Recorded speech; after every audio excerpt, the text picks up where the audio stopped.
नमस्कार, मैं सियाजी और आप देख रहे हैं द टेक्निकल ट्रेडमैन।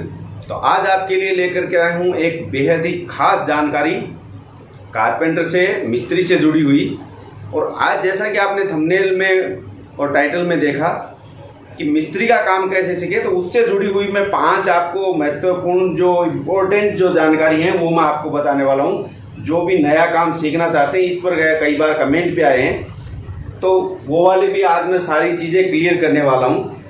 तो देखिए, इसके लिए है वो मिस्त्री मतलब कौन। सबसे पहले तो आप ये समझिएगा, अगर आप मिस्त्री हैं तो मिस्त्री होता कौन है, तो ये वाली चीज़ है वो मैं आपको आगे एक एक करके बताने वाला हूँ। मिस्त्री कितने दिन में बन सकते हैं, ये जो दूसरा पॉइंट है कि मिस्त्री आप कितने दिन में बन सकते हैं।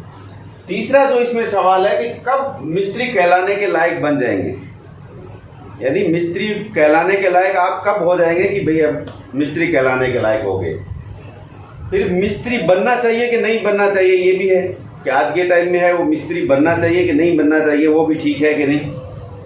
फिर सबसे लास्ट में है कि सफल मिस्त्री बनने के लिए क्या करें, ये वाला बड़ा ही इम्पोर्टेंट पॉइंट है। तो मैं एक एक करके पॉइंट लेता हूँ और आपको बताता हूँ। तो देखिए, सबसे पहले जो मिस्त्री मतलब कौन। मिस्त्री जो मेरी परिभाषा है मिस्त्री के लिए, मैं पहले भी एक वीडियो में बता चुका हूं कि जो व्यक्ति सफलतापूर्वक जो औजार हैं उनका अगर वो ठीक से काम में ले जाता है, उनको संचालन ठीक से सही से कर लेता है, वो ही मिस्त्री होता है। यानी अपने विवेक से, बुद्धि से जो औजार है उसको कब कहाँ पे काम में लेना है, कौन सा औजार काम में लेना है, ये वाली चीज़ जब दिमाग में आ जाएगी, ये वाली सीख जाएंगे, तो वो वाला मिस्त्री हो जाएगा। तब है मिस्त्री हो जाता है आदमी, मेरी परिभाषा ये। दूसरा मतलब कितने दिन में मिस्त्री बन सकते हैं।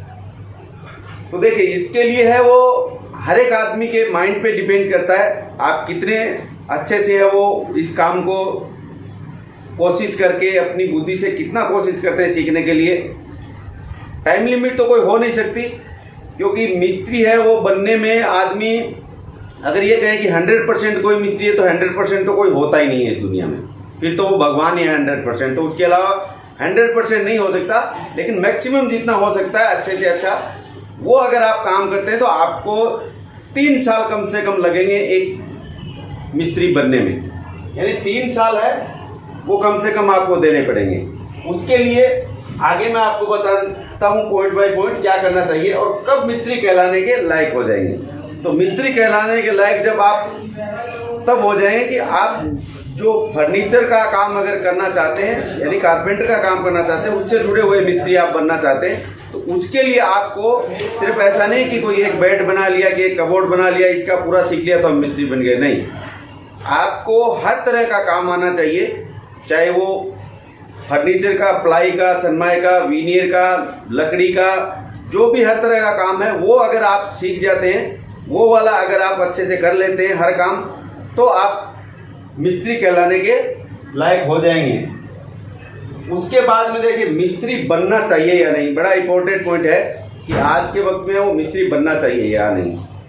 देखिए, ये वाली चीज़ है कि आप इसके अलावा किसी भी प्रोफेशन को अगर और ज़्यादा अच्छे से आप सोचते हैं कि ये वाला मैं अच्छे से कर सकता हूँ, तो आप उसमें जाएं। अगर आपको ये लगता है कि हाँ ये वाला काम मुझे सीखना है, इसके लिए आपको अगर उसके लिए मन में अगर लालसा है कि हाँ ये काम मुझे सीखना है, तो आप इसमें भी सबसे बड़ा फायदा इसका है कि अगर आपने एक बार काम सीख लिया तो आप जिंदगी में कभी भी काम के लिए तरसेंगे नहीं कि मेरे पास काम नहीं। ना करें आपकी मर्जी, लेकिन काम की कमी नहीं है करने वाले के लिए कहीं पे भी, और कोई भी काम हो उसकी कमी नहीं है। जो हाथ का कारीगर एक बार हो जाता है वो कभी भी कहते हैं कि भूखा नहीं रह सकता। वो अगर अपनी मर्जी से कुछ ना करे तो अलग बात है, बाकी वो भूखा नहीं रह सकता अगर हाथ का कारीगर है तो। इसलिए मेरी सलाह है कि अगर आप चाहते हैं, आपको ये काम अच्छा लगता है, तो आप जरूर मिस्त्री बने, इसमें भी बहुत अच्छे चांस है। अब लास्ट वाला जो पॉइंट है कि सफल मिस्त्री बनने के लिए क्या करें, ये सबसे इंपॉर्टेंट पॉइंट है। देखिए, सफल मिस्त्री बनने के लिए सबसे जरूरी है कि आप एक जगह पे काम ना करें। जब काम सीख रहे होते हैं तब आप एक जगह पे काम ना करें। सबसे पहले शुरुआती जो 12 महीने हैं वो आप कहीं पे भी एक जगह पे लोकल एरिया में काम करें। किसी कंपनी में काम है, वो शुरुआती दौर में अगर आप कंपनी में चले गए तो फिर आप लोकल एरिया में जा नहीं पाएंगे और लोकल एरिया का काम आप कर नहीं पाएंगे। आप हमेशा कंपनियों में ही काम करते रहेंगे। जो बाहर का काम है वो आप जो होता है उसका अलग तरीका, अलग सिस्टम, अलग औजार, सब कुछ अलग होता है। तो वो चीज़ है, वो आपको शुरुआत करनी है तो वो आप कहीं पे भी लोकल में काम करके वहां से करें तो आप ज़्यादा अच्छे से औजार चलाना ज़्यादा अच्छे से सीख पाएंगे। वहां पे हर औजार हाथ का औजार है, वो ज़्यादा काम में आता है वहां पे, इसलिए वो औजार चलाना सीखना बहुत ज़रूरी है। अगर वो आप नहीं सीखते हैं, सीधा कंपनी में गए तो वहां पे आप वो चीज़ हाथ वाले औजार है वो कम काम में आते हैं, वो नहीं सीख पाएंगे। इसके लिए है वो सबसे पहले शुरुआत करें तो लोकल एरिया में बाहर से काम सीखने की शुरुआत करें। उसके बाद में आप है वो कहीं पे भी कंपनी में जरूर जाएं, उसका भी एक्सपीरियंस लें। वहां पे आपको मशीनरी का नॉलेज है वो ज़्यादा अच्छा मिलेगा, क्योंकि वहां पे मशीनरी मिलेगी तो आपको हाथ का जो हैंड टूल है उसका भी अच्छे से काम में लेना आ जाएगा और जो मशीनरी है उसका भी आप अच्छे से सीख जाएंगे। इसलिए दोनों जगह पे काम करें और जहां जितनी जगह पे हो सके 3 साल के अंदर मैं ये मानता हूं कि कम से कम आप 5 जगह जरूर काम करके देखें। अलग अलग जगह पे काम करेंगे, अलग अलग एक्सपीरियंस होगा, अलग अलग तरीके का काम आएगा तो आप अच्छे से हर काम सीख जाएंगे। इसके लिए आपको अलग अलग जगह पे काम करना, कहीं पे भी एक जगह पे आप लगे रहेंगे 3 साल 5 साल तो आप एक ही तरह का काम वहां पे होता है वो सीख पाएंगे। इसलिए आपको अलग अलग जगह पे काम करना बहुत जरूरी है अगर आप एक अच्छा मिस्त्री बनना चाहते हैं, सफल मिस्त्री बनना चाहते हैं। मुझे उम्मीद है आपको ये वीडियो से ये चीज क्लियर हो गई होगी कि मिस्त्री है वो बनना चाहिए कि नहीं बनना चाहिए, मिस्त्री कैसे बने, काम कैसे सीखे। काम आपको ज्यादा से ज्यादा करना पड़ेगा अपने से, खुद से, दिमाग से, तभी आप सफल हो पाएंगे।